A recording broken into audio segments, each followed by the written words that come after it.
يا بامجا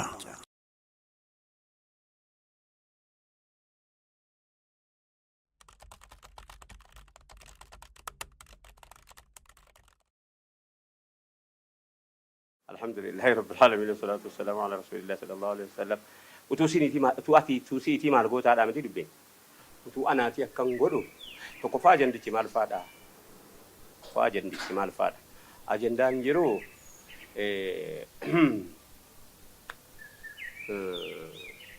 واي ميدياتي لكندو تاواون ميديات راراي فكنيا في غافينو لما ولتي دي بيساجرو سيوتاي غافيني وكاني سمو ونما جدو كان akka islaamaatti kan nuti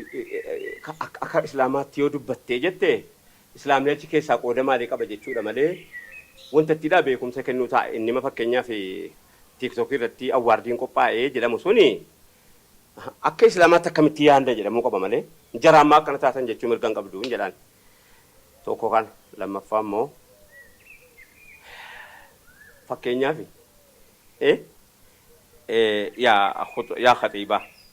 يا خطيبة كيستي مقالات تقو أكا مقالات دفنو أكا مقالات التقارا خطيبا بانا جرلا أكا مقالات بطو بشاشا أكا مقالات قروا أكا مقالات دلو أكا دربي مقالات تقو كن مقالات تقو كيستي وائي تيكسوكي أواردي ها سوجي چوني أجندة أمني كوبان كامني باديان كوبان كامني مالي نيجي سيسود باديان بيكو نجارب بيدين تا أجرا وانا تيجي تكانا سيتي تيجرا وام مقالان كل قدانة تيجرو كانا وانا الدنيا تيجرو كانا مقالان نجارو باديان نجارو مربيدين تا أجرا أجندة بيش أبرا بوش أني تكنو أوفما بوا أجندة تاو ده كانا وريدو بينكو ندالة تمو إشي ورو مقالا كل قدانة كسجرو ما جنو أكا أمة إسلامات أتيكي ساقوني كينيا مال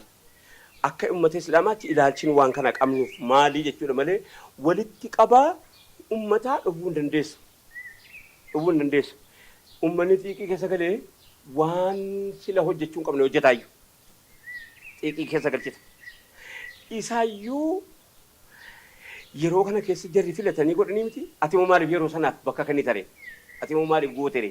ati moo maaliif qooda keessaa fudhattere gaafiileen qabu isa kan haa jechuudha kanaaf warri nuti magaalaa gurguddaa keessa jirtanu akka ummata islaamaatti dorgommiin kun bocamee achi eessunutti kenname teeknooloojii jaarraa 21ffaa keessa jirra kan namayyuu irraa dhorkitee hin dandeenye keessa jirra kan namayyuu itti ajajjiyaan hin dhaqu itti dhorkamee irraa hin danda'u namni yeroo ammaa kana keessa jechuudha haraara namatti gadhiifamee jira miti waan kana keessaa qoonni islaamaa miidiyaan akkaataan itti fayyadamaa jiru tokko kana lammaffaa immoo yeroo honaa sa'u kana nama meeqa dhaggeeffataa jira jetteettaa inni jaallatu qofa si dhaggeeffata isa siifi qaama qabu kan yaada qabu qofa si dhaggeeffata yeroo haasoftu kan isa sirraa waa baratu qofa si dhaggeeffata yoo dhaggeeffata akkanaa dubbiin lakkiibboo inumaayyuu warra silaa siif yaada si dhaggeeffaturraa warra dhaggeeffatu caala akkanarraa dubbiin warra akkan kanaa innaanii akka kootti yeroo deebiftu tokko naamusa keenya nu akkana jenna akka islaamaatti akkana jenna hadiisni akkana jedha quraanni akkana jedha akka islaamaatti wanni akkanaas immoo ta'ee ture wanni haaraan hin jiru ta'aa ture baruu hin jiru waan ta'aa ture kana leenji'aa dhufa muuxataa dhufa dagaagaa dhufa guddataa dhufa babal'ataa dhufa waan babal'ataa dhufe kana keessaa ati immoo akkaataan itti deebiftu nama hadhaa ta'uu qabdu.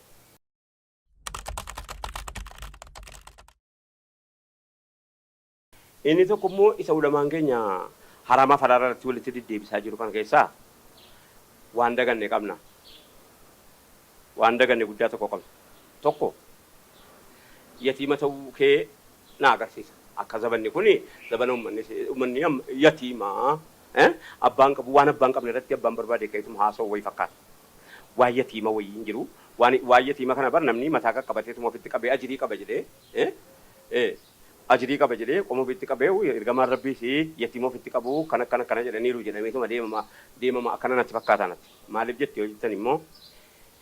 wanni haramaaf halalaa gisee ka'e muhimmiidha yeroo kamiinuu ka'uudhuma qaba yeroo kamiinuu ka'uu qaba yeroon filattu siin ajandaan dursameeti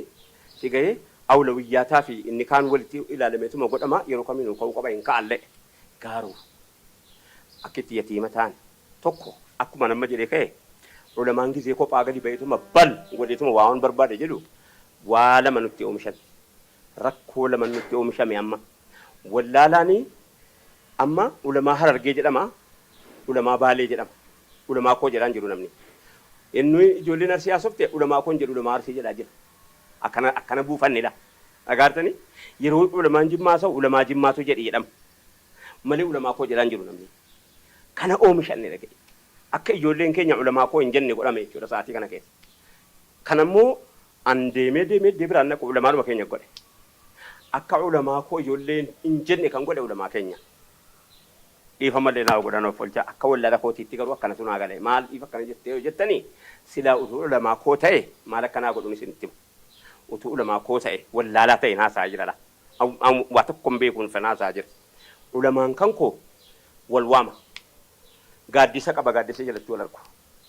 yeroo fillee kun gaaddisa qaba gaaddisa keessatti wal argu jalatti wal argu qaba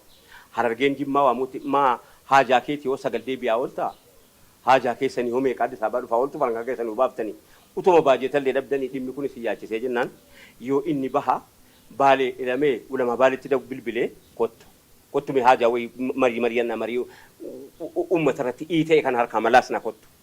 ila sigalee inni Gujii jiru inni Boorana jiru inni Jimmaan jiru inni wal waamee yoollee baajeta barbaachise illee waammee qaafa kaffalchiisu attaa sigalee waa biraatiif mari'ataa ba'e ajandaa godhee yatiima ta'uu inni si agarsiisu hundinuu gabbayee qopha qophaarratti fatwaa banase bal hundinuu gadi beekaa keenya immoo beekatu beekaan afaan lamaa sumnaan kan eenyu fudhata gaa wallaalaan kan eenyu fudhata akki silaa ta'u inni hin ta'u jedhus inni hin ta'a jedhus bakka tokko arguu barbaanna fila bakka tokko dhufeeti gaaddisa qabaa si galee isii kanallee gaaddisaa isii kanallee gaaddisiin isii kanallee nu ta'uu deema hin dinne numatu waliin qabne numatu yaada dheeraa yaadaan jira amma ijoo wallaalaa keenya ulamaa Baalee jechisiifne ulamaa koo jechuu dhiifne ulamaa Arsii jechisiifne ulamaa koo jechuu dhiifne wallaalaan silaa wallaalaadha keessa moo nama afaan kana haasa'u nama afaan kana bare ajandaa jidduu keenya nu kaa'u barbaadu jira yeroo haasa'amu kana immoo isa si jaallatu qofa isin dhaga'u yaa ulama inni isin jibbus ajandaa isinii kaa'a qaayidaan ajandaa kun akkam kaa'ama beektaa Awurooppaan yookaan addunyaanii gaafa uummata Islaamaa eessa jiran jettee geejii salaaluu barbaadde waan nuti itu qabdi yaadachiif nu himne waan itti nuun jettu qabdi waan nu gootu qabdi waan nu yisiifattu hin qabdi beeyna umurii keenya keessa argine biyya kana keessattis yeroo waan nuun jechuu barbaadanii bakka nu ajandaa wayii maal uumulaa ta'edha ta'anii ishii uumame miti fatwaadha dhimma amantiiti dhimmi amantiin qalladamu dhimmi amantiin qoosamu dhimmi amantii isattiin ulamaa ofii tuffatanu miti isattiin ulamaa ofii kabajamu yeroo kana kan nu ulamaa barbaannu iyyuu yeroo kana kan nu silaa ulamaattu haajumnu yeroo kana kan nu silaa beeka akkanadha jedhamee haasaa walii galaa isayyuu hin ta'a akkana miti haasaan akka hin barbaadu an barbaadeef sun ta'e lakkumti immoo amantiin barbaadu jennaanii magalacaan bayeeti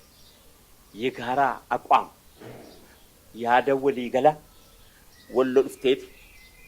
ናኖን ካባ ዱፌት ትግሬን ድፍቴት ማልታ ዋንጉር ጉዳይ ለጀም ገባሜ ኢሳዩ ገመከለ ወልቲ ወጨ ማኑ መከሳ ወልቲ ወጨ አበር ሲላዩ አላዋዋሙን በይኑ ቤተኒ ማነ ከሳ ወልቲ ወልገራፋ ወለመል ማነ ተወለለባ ወለመል በከቲ ገለለቡን በይኑ ምቲ ኢሰበከኑር ካፉ ደምና ማነ ከሳ ተወለለባ ወሉ በሩኩነኑ ወሉ ማቶሙ ዳከን ከኛ ወጂን gaafa hojiin harkaa bade gaafa karaa dheeraa deemuun harkaa bade walitti deebina beekamaadha kana qofaa miti gara fuulduraatti ajandaan sii baay'ee gaa'oo gaamalloo gabbaatiituma qofaatti hin ta'u akkanuma ilaa walta maa ulama koomaa rabbii jedhaatii hadaraa rabbii maa shan iyyaannu kudhan iyyaannu kanaaf nu waa biraatti fuulitti deemaa irraa ilaa bilbila jira ilaa abalukoo waan akkasiiti wanni kun silaalatti kottu wal ga'ee goona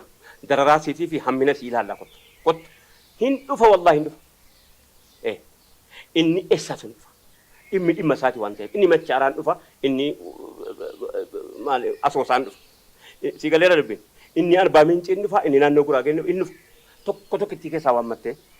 ilaa majlisaa marettee majlisaa jirtaa miti waan akkanaa walitti qabi akka uummanni keenya sana booda kan wallaalii dhagahuu qabu ati gabbaatee fi tookii irratti jette wallaalaan gabba'ee afaan wallaalaa siin jedha afaan wallaalaa wallaalaan gabba'ee beekaadha wallaalaa jedha wallaalaan gabba'ee beekaa ittiin tuffata nuhoo bursitti haajumnaa yaa beeka nuhoo rakkoo kana caalutu sitti haajumnaa ganaa eenyutu wal waamee waliin haasaaga ati kophaatti gabbaatee miidiyaa banattee biiroo qabda akkana jedhaa gabbaatee waa jedha hoo akka islaamaa akkuma kanaa akkam akka taanu hin qabnu koree hin qabnu silaa yatiima jedhee raamati eeguma immoo yatiima ta'e immoo hammumti yatiimaa immoo walii galee immoo abbaan ta'uushi utuu sila abbaa qabaate wanna yatiima jedheef utuu sila abbaa qabaate namni abbaa qabu kabajaa qaba ina yaa abbaan qabaa bar jedha sila eega kun immoo hin taane hamaa walii qofa galii amma wanni nu taane kun waan hamaa taane bara borusi ulamaa baluuti jedhamu dhufaara ulamaa kooti jechuun dhiifameera wallaalaa keenyatu immoo akkana jedha warra immoo lama gorora liqimsee immoo ati ulamaa kooti yoo isa eessaayyuu dhufte beekaa hamma waa'ee kan kootiif yaadu waan na dhowwamu sirraa dhagahu waan ani itti ajajamu sirraa dhagahu eega akka ta'e namni si amanate kophaatti gabbaatee ati tiiktookii irratti jechuurra si biratti yoon arge maal qaba shee alii jimmaa si biratti yoon arge maal qaba shee musaa su'alaa yoon si biratti arge maal qaba shee kamaaliin yoon arsiirraa fi shee jibriiliin si biratti arge maal qaba doktor jiilanii fi shajjiidhaa fi ulamaa baha yoo wal biratti arge kunoola yegaara Maamad Hamidiintu jira namoota dhabdanii nama dhabnee maa walitti guurrattanii shee siraa ijoollee namoota waa beeka gorora liqimsee jedhamu walitti qabattanii teessanii miidiyaa amma itti wallaalaa keenyaan ajandaa tokko itti kennitan kana nuun danda'ama yoo dhaabbattanii jettanii akkanatu akka miti yoo jettan maal qabaatee jennaanii kophaatti wallaalaa keenyatti ajandaa kennitanii jechuun maggaafiidha rabbiina sodaannu ilaa wallaala koo eega wallaaluun jiraate wallaaluu kee mumaay wallaaltaga salaamu alaykum warahmatullahi wabarakatuh